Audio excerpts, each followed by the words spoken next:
네, 그 다음에 우리가 이제 봐야 될 거는 이제 폴딩입니다. 지금까지 이제 세컨더리, 터셔리, 쿼터너리 스트럭처에 대해서 공부를 했고, 그 다음에는 그 스트럭처를 어떻게 만드느냐, 프리팩트 체인이 쭉 만들어지고 나서 어떻게 그 특정한 네이티브 컨포메이션으로 가느냐, 여기에 대한 문제가 이제 프로테인 폴딩이라고 할 수가 있습니다. 근데 이제 프로테인 폴딩은 굉장히 빠르고요. 근데 이게 굉장히 놀라운 것이 얘가 어텀이 무진장 많잖아요. 그 많은 어텀들이 배열이 쫙 하나의 배열로 딱 한 가지 배열로 가야 되거든요. 그러려면은 시간이 오래 걸릴 것 같은데 한 1초 내에 된다는 거죠.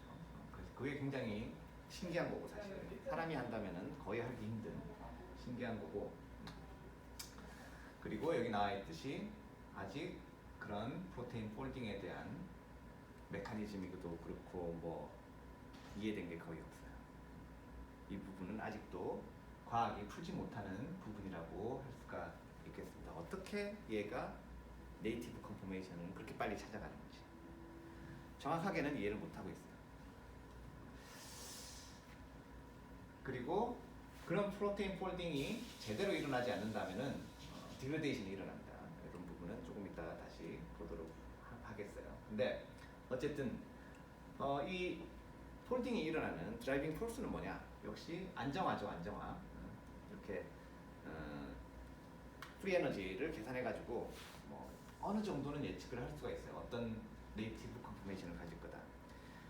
어떤 슈퍼컴퓨터로 이렇게 예측을 해도 지금 예측을 해서 폴딩을 정확하게 예측할 수 있는 사이즈는 아미노액시드 한 6, 70개? 이 정도까지는 된대요.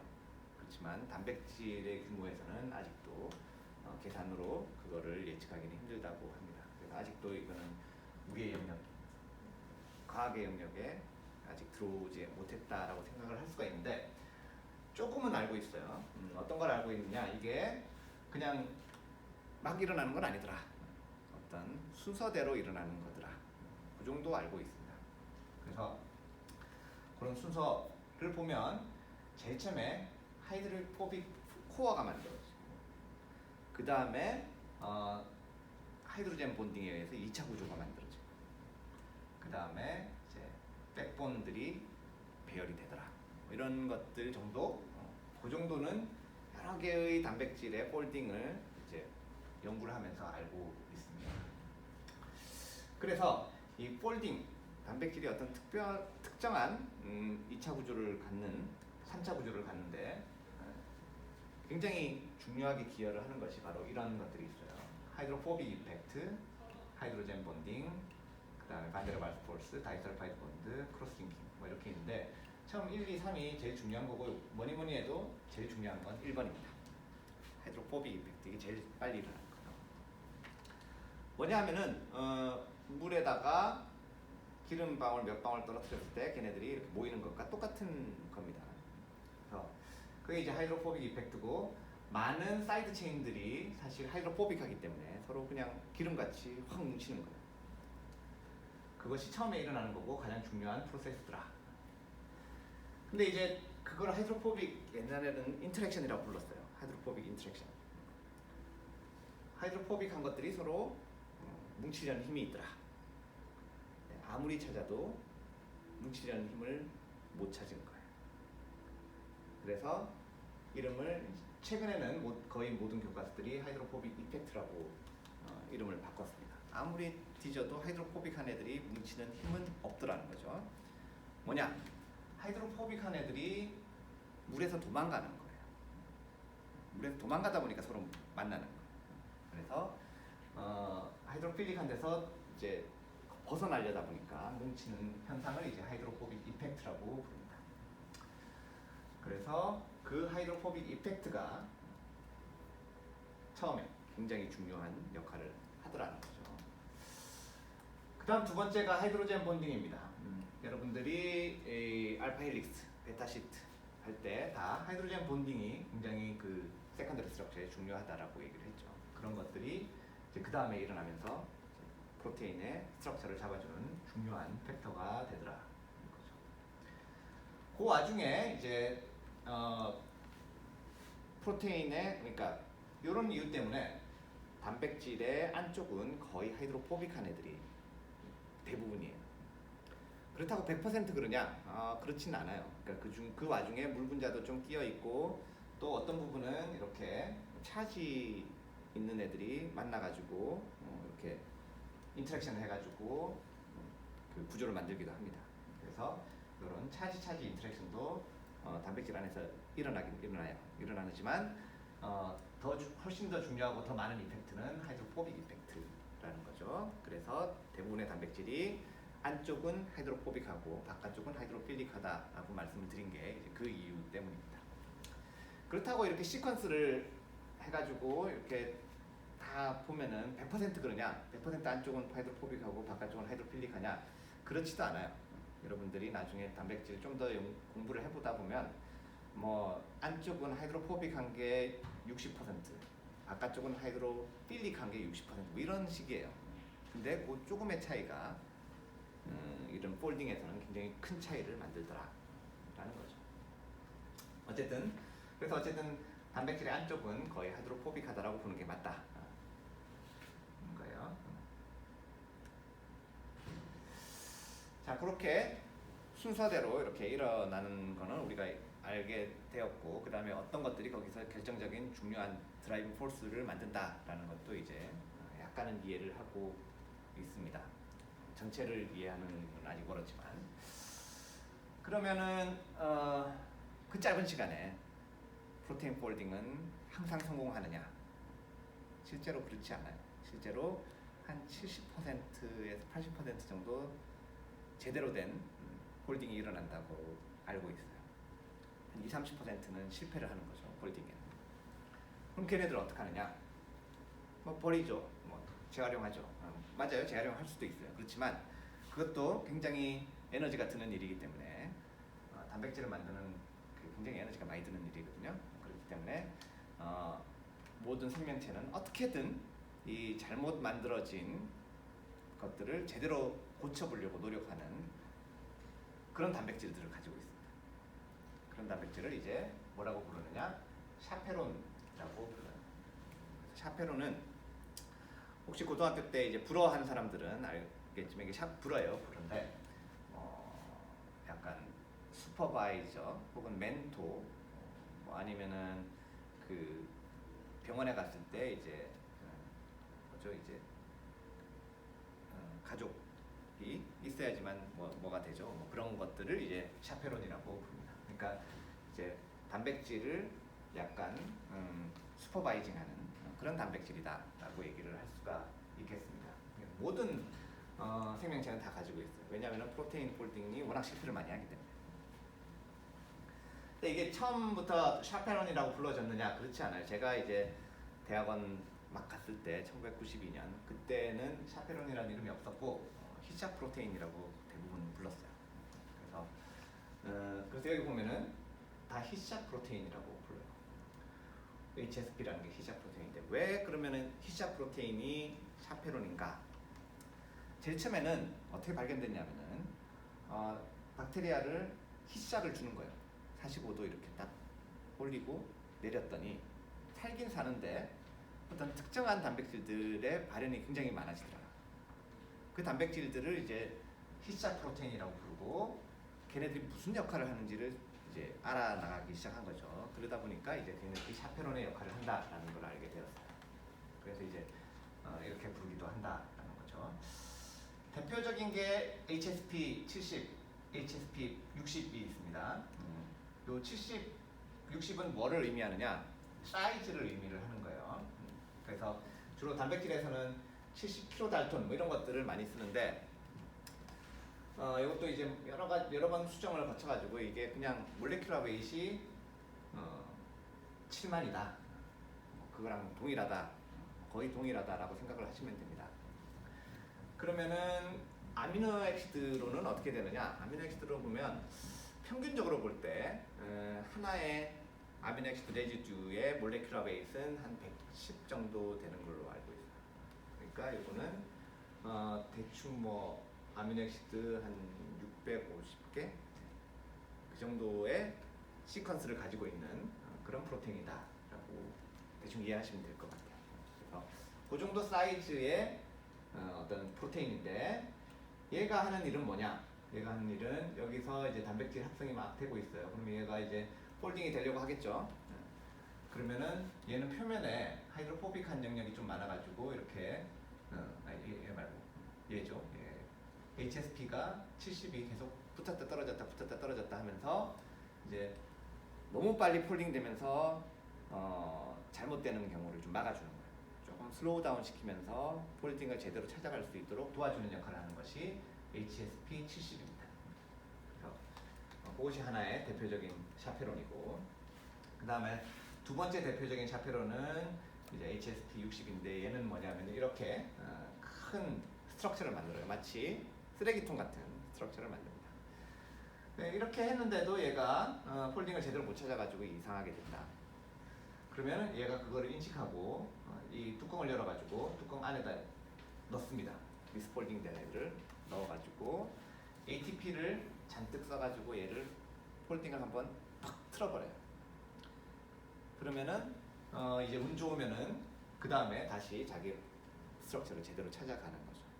그렇게 해가지고 리폴딩 시키는 것이 이제 HSP 60이 하는 메커니즘입니다. 그 외에도 샤페론으로 뭐 HSP 90 샤페론이 발견됐고, 그거는 이제 유캐리오트 셀에서만 발견이 되는데 그런 것들이 이제 뭐 암에 관련된다 뭐 이런 것들은 최근에 많이 알려지고 있는데 정확한 메커니즘은 제가 뭐 공부를 해서 잘 모르겠습니다. 어쨌든 몇 가지 그런 샤페론들이 존재를 한다. 모든 생명체가 가지고 있는 겁니다. 그래서 그런 것들이고 그렇게 해서 이제 폴딩을 제대로 만든다는 거죠. 자, 그게 이제 폴딩이고, 그 다음에 또 좀 나가서 그러면은 이 폴딩된 어떤 스트럭처를 가진 단백질을 풀어볼 수는 없느냐? 그거를 이제 언폴딩이라는 게 푸는 거죠. 그거를 다른 말로 디내추레이션이라고 합니다. 왜냐하면은 요게 원래 가지고 있던 게 이제 네이티브 컨포메이션, 어떤 네이처가 가지고 있는 거고, 그 스트럭처를 이제 풀어본다는 거죠. 디내추레이션. 그래서 어떻게 하면 풀 수 있느냐, 어떻게 하면 디네이처 시킬 수 있느냐, 두 가지를 주로 리에이전트를 쓰는데, 하나는 다이설파이드 본드를 풀어주는 몰케트 에탄올을 주로 넣으면 이제 다이설파이드 본드가 아까 파마에서 풀리듯이 풀립니다. 냄새가 많이 나는 고약한 리에이전트죠. 그 다음에 또 하나는 이걸 풀 수 있는 유레아, 뭐 이런 것들을 이제 케어트로픽 리에이전트라고 부르는데 이런 것들을 또 넣어줍니다. 그러면 이제 완전히 단백질이 언폴딩, 디네이처레이션이 일어납니다. 그러면은 그 다음에 얘네들을 하나씩 제거를 해주다 보면 이렇게 돌아가기도 해요. 자기 스트럭처로. 그런 것들을 리네이처레이션이라고 부릅니다. 물론 많은 경우에 실패를 하겠죠. 그래서 그런 용어들도 조금 알고 있으면 좋겠다라는 거죠. 그렇게 화학적으로 디네이처레이션을 시킬 수도 있는데 또 하나 디네이처레이션 시키는 방법이 이제 열을 가하는 겁니다. 열을 가하면은 디네이처레이션이 생길 수밖에 없어요. 단백질이란 게 상온에서 딱 그 네이티브 컨포메이션을 가진 게 안정한 거지. 이제 온도가 올라갈수록 이제 바이브레이션이 일어나다가 이제 막 엉망이 되는 거죠. 그것이 이제 디네이처레이션 프로세스라고 할 수 있고, 우리가 일상생활에서 가장 많이 디네이처레이션 현상을 보는 거는 계란이죠. 계란 삶을 때. 계란의 흰자, 노른자는 단백질이 무진장 많고, 그래서 우리가 운동할 때 단백질 소스로 이제 계란을 먹죠. 그래서 계란 덩어리라고 할 수도 있는데, 이제 열을 가하면 어떻게 돼요? 걔네들이 액체일 때는 네이티브 컨포메이션을 가지고 있는 거예요. 근데 열을 가하면은 그 네이티브 컨포메이션이 깨지죠. 깨지면 어떻게 되죠? 깨지면 안쪽에 위치해야 될 하이드로포빅한 애들이 노출이 되는 거예요. 그러면서 걔네들끼리 막 어그리게이션이 일어나가지고 결국 고체 형태가 되는 거죠. 그것이 이제 열에 의한 디네이처레이션 현상이다라고 생각을 하면 되고, 그 열을 정확하게 컨트롤해가지고 어느 온도에서 이렇게 디내추레이션이 일어나는지를 잴 수가 있다라는 거죠. 그래서 이렇게 열을 쭉 올리다 보면은 어느 순간 이렇게 어느 온도에서 디내추레이션이 일어나는데 요 딱 50%가 디내추레이션 됐을 때 그거를 이제 멜팅 템퍼러처라고 부르게 됩니다. 그래서 멜팅 템퍼러처는 단백질마다 다르고 이제 오르가니즘마다 다른데 우리가 가지고 있는 단백질들을 대부분 뭐 한 상온에서 조금 올라가면 그러니까 45도 45도에서 50도 그 정도에서 이제 멜팅 템퍼러처가 일어납니다. 그렇기 때문에 40도가 넘어가면 굉장히 위험한 거죠. 40도가 넘어가면은 막 열을 내리라 그러는 이유가 이제 단백질들이 디내추레이션이 일어나기 시작하는 온도이기 때문입니다. 그리고 그것이 왜 희시작 프로테인이 샤페론이 됐는지의 원인이기도 합니다. 그러니까 살짝 온도를 올렸다가 낮추면 얘네들이 많은 단백질들이 풀려버려 있거든요. 디내추레이션 되어 있습니다. 그러면은 그걸 복구하는 단백질들을 많이 발현을 시켜가지고 복구를 하는 거죠. 그것이 이제 그 복구하는 프로테인들이 샤페론이더라는 거죠. 그래서 어쨌든 이 열에 의해서도 디내추레이션이 일어난다. 근데 우리가 여러분들이 이제 배웠겠지만 알티아 같은 경우에는 100도에서도 살고 세계 기록은 103도에서 사는 그런 생물도 발견이 됐죠. 걔네들은 도대체 어떻게 사는 거냐? 걔네들 단백질들은 멜팅 템퍼러처가 무진장 높은 거예요. 7, 80도, 8, 90도 막 이렇게 되는 거죠. 그러니까 그냥 단순한 하이드로포빅 이펙트 때문에 이렇게 뭉쳐져 있는 게 아니라 뭐 여러 가지가 막 달려 있는 거예요. 그리고 걔네들의 특징 중에 하나는 이렇게 루프가 굉장히 짧아요. 보통의 생명체보다. 그러면은 좀 더 단단한 구조를 유지를 하더라. 그리고 이것들에 대해서 굉장히 관심이 많았어요. 왜냐하면은 우리가 효소를 화학 공정에서 쓰고 싶은데 화학 공정은 온도가 높을 때가 많거든요. 근데 그거를 상온까지 낮춰가지고 이 효소를 단백질을 써가지고 뭐 반응을 시키고 다시 온도를 올려가지고 그 다음 스텝을 진행하고 너무 돈이 많이 드는 거예요. 그러면 온도가 높은 상황에서 그냥 바로 효소를 쓸 수 있으면 좋잖아요. 그래서 더모스테이블한 엔자임 이게 굉장히 관심이 많았고 회사가 많이 생겼는데 결국에는 다 망했습니다. 이게 온도에 대한 스테빌리티는 굉장히 좋지만 대부분 이렇게 발견된 애들이 액티비티가 높지가 않아요. 효소 전환율이 그렇게 높지가 않고 만들기도 힘들고 이래가지고 뭐 굉장히 재밌는 트라이였지만 지금은 별로 안 보이는 것 같아요. 어쨌든 그런 것들이 이제 디내추레이션 현상이다. 그 다음에 또 하나가 이제 이렇게 미스폴딩된 잘못 폴딩이 된 애들을 저렇게 샤페론이 했는데도 안 되면 어떡하느냐? 걔네들은 이제 디그레데이션 시켜가지고 아미노액시드로 바꾼 다음에 다시 재활용을 하는 거죠. 그런 것들은 이제 이런 것들 샤페론으로 해서 안 될 때는 이렇게 프로테오좀 이런 것들이 와가지고 디그레데이션을 일으킵니다. 주로 박테리아는 프로티에이즈라는 단백질이 와서 하고 유캐리ոտ에서는 이런 프로테오좀이 하게 됩니다. 그러면 이게 폴딩이 제대로 됐다, 미스폴딩 됐다, 이거를 어떻게 아느냐? 그거를 알아낸 사람이 이제 또 노벨상을 한번 받았죠. 그걸 알게 되는 게 유비키틴이라는 단백질인데 사실 유비키틴은 그것뿐만 아니라 이제 단백질이 얼마나 오래됐는지 만들어져서 오래된 단백질을 리사이클을 해야 될 거 아니에요. 얼마나 오래됐는지를 알려주는 어떤 시그널이 되는데 박테리아는 없지만 사람은 가지고 있어요. 그래서 얘네들이 돌아다니면서 이렇게 이 유비키틴이라는 단백질을 여기저기 붙입니다. 왜 이름이 유비키틴이라고 됐겠어요?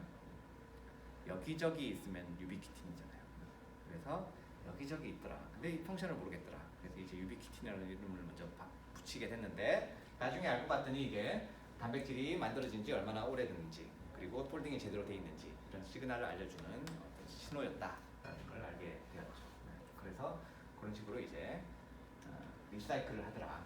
그래서 새로운 단백질이 만들어지면 이제 폴딩 되는 경우가 7, 80% 되지만 미스폴딩 되는 경우가 뭐 20, 30% 된다. 그러면은 샤페론이 이걸 리폴딩을 시키는 거죠. 그래서 대부분은 이렇게 가는데 그래도 안 되는 한 5% 정도는 이제 디그레데이션 시켜가지고 리사이클을 하더라. 여기까지는 아주 정상적인 생명 현상입니다. 그런데 그래도 이게 이 모든 것을 다 극복하고 얘네들이 하이드로포빅한 것들이 이렇게 인터랙션 해가지고 떡지떡지 만들어지는 때가 있어요. 어그리게이션이 일어나는 때가 있습니다. 사람 세포에서도 이런 것들이 일어나고 박테리아에서도 일어나는데 사람 세포가 대부분 뭐 이렇게 일어나도 그렇게 거기에 민감하지 않은데 굉장히 민감한 부분이 있어요. 바로 뉴런 셀입니다. 우리 브레인. 브레인에는 이렇게 프로테인 어그리게이션에 굉장히 약해서 이런 것들이 많아지면 이제 브레인 세포들이 죽어나가게 되는 거죠. 대표적인 게 알츠하이머 디지즈고요. 사실 알츠하이머 디지즈뿐만 아니라 많은 뉴로 디제너러티브 디지즈, 그러니까 뇌에서 나중에 일어나는 노인병들은 전부 다 거의 다가 이런 프로테인 어그리게이션 문제 때문에 생기는 겁니다.